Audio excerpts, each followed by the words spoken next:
2009 radio show. This show is going to be a detour from our regular program, which typically discusses the Venus Project, resource-based economy, and all things Zeitgeist movement related. Instead, this program is going to deal with the barrage of debunking notions that have come from all sorts of areas, all sorts of people, organizations in regards to both films. And in reviewing the information I wanted to cover for this, I've decided that it's going to have to be broken up into multiple shows because it's simply too much to deal with. Because as many of you probably have seen, it's unbelievable the angles that have been created. And because someone makes a website or does a blog post or sends me an email, suddenly I'm supposed to be responsible for every single whim of every single person that has a problem with information contained in the movies. Obviously, that's very difficult, so I've been having to average out what I should address and what I should ignore, because most of it is nonsense that's poorly researched, knee-jerk reactions based on classical propaganda-based history, so to speak. So in the first hour, I'm going to cover, I decided, Part 3 of Zeitgeist 1, which deals with the American Revolution, the Federal Reserve, and history that isn't talked about in high school history textbooks in regards to the banking system. So that's going to be the focus of the first hour, and I'm going to move quickly because of how much information there is.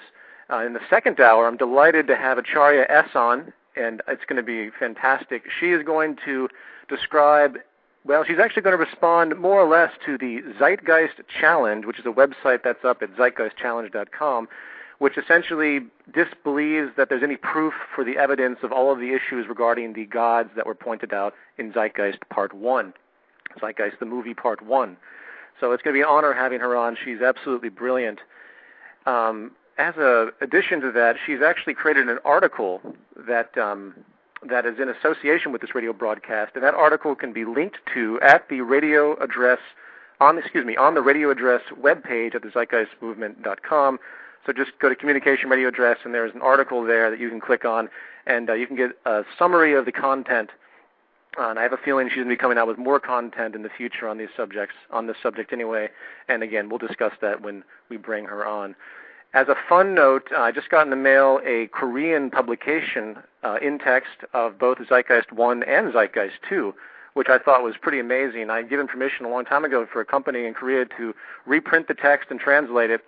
And I got it. It looked great. And if you go to the forum, I quickly posted just a moment ago. If you go to the forum, you'll see one of the posts I made. I believe it's called Published in Korean or something like that. And I have the cover up there. I thought it was a lot of fun that that's there. It goes to show that this information is spreading, and it's I find it kind of amusing, the debunker aspect of this, and that's what I'm going to talk about on the show, when all signs point to nothing but expansion of this movement. MTV Russia has confirmed they are going to play both films, I believe, next month. That is in contract, so that's a go. So I want to actually, in an odd way, I want to thank all the debunkers for their expressions, because all they've done is brought more people to the movement. So we should be in support of the debunkers. I invite the debunkers. So let's jump right into this. I'm going to cover 16 points denoted in Zeitgeist Part 3. And I'm sitting here in front of a sea of notes because I want to make sure that this is communicated very well. So I'm going to do my best to be as concise as possible. I hope I can get through all of them in the first hour. Those of you that have seen Zeitgeist Part 3, you should be able to follow along with this fairly quickly. If you haven't and you're not familiar with any of this, I'm going to do my best to paraphrase what we're talking about and the debunking arguments, the average debunking arguments, and we'll see what happens. It's going to be tough to get this as concise as I would like it to be. I will produce a written document of all this information eventually. I know that this stuff will be transcribed, and in time there will be a whole website most likely dedicated to the average debunking claims that are thrown out on the internet constantly. 99% are false. Or better yet, unresearched, because the arguments at hand are really a matter of how you choose, how you look at the probabilities of what is available. When you deal with history is not set in stone. History is recorded by various people, and you have to average out the probabilities of what people are talking about. And that's really what it comes down to. Encyclopedia history is not history. And when we get to Acharya S in Part 3, in the second hour, when we get to Acharya S, she can make it very clear that encyclopedia history, especially when it comes to religion, is extremely one-sided. You can't contain 4,000 years of religious history in encyclopedia entries that are one paragraph long regarding this particular god. And most of all the debunkers, all they do is go to encyclopedia entries and Google searches. Here we go. The first issue raised in Zeitgeist Part 3 are the causes of the American Revolution.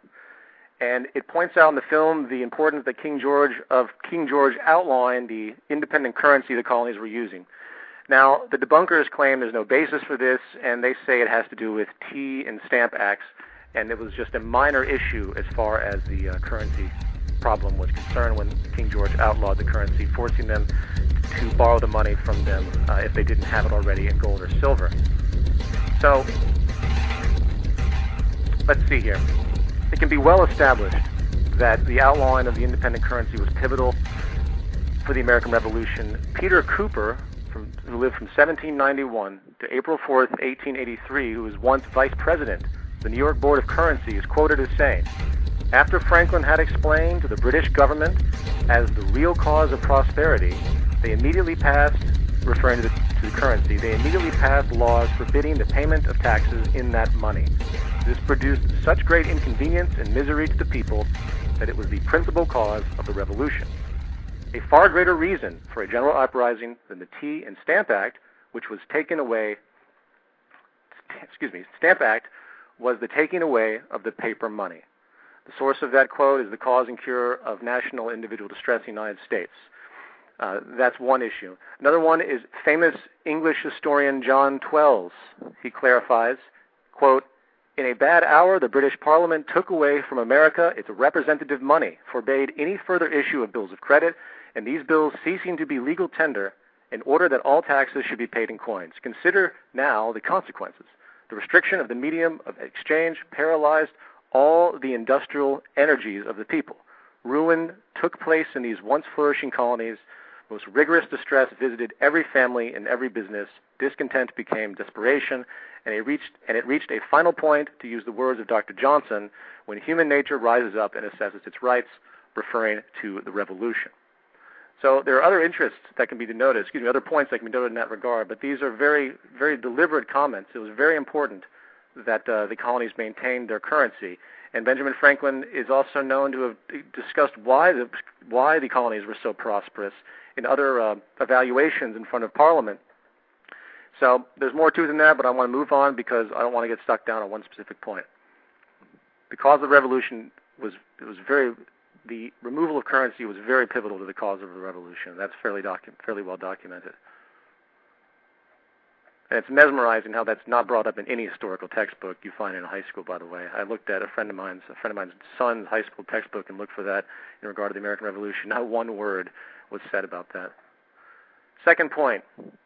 Zeitgeist discusses the fact that the Federal Reserve creates debt for both the government and the public. Debunkers will state that the Fed does not create debt, and they justify this because the Federal Reserve rebates its net earnings to the Treasury every year. Thus, the money borrowed from the Federal Reserve has no net interest obligation, and somehow that relates to the fact that there's no debt. They're missing something very severe here, so let me explain.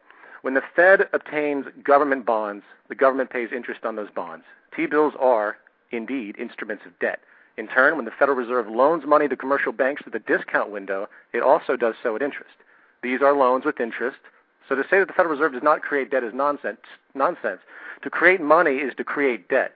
Whether you're holding Treasury bonds or lending through the discount window, the parties involved are in debt to the Fed and will likely be paying interest as well, unless the rate goes to zero, which is very rare. The entire system is based on money created out of debt, period. Modern money mechanics has made this very clear. I find it funny that people have tried to debunk the first part of Zeitgeist Addendum, and they don't even read modern money mechanics. They don't understand that that entire section is based explicitly on that booklet, which I actually own. In fact, one site actually said they couldn't find it, and they were curious if it even existed, as though it was just made up.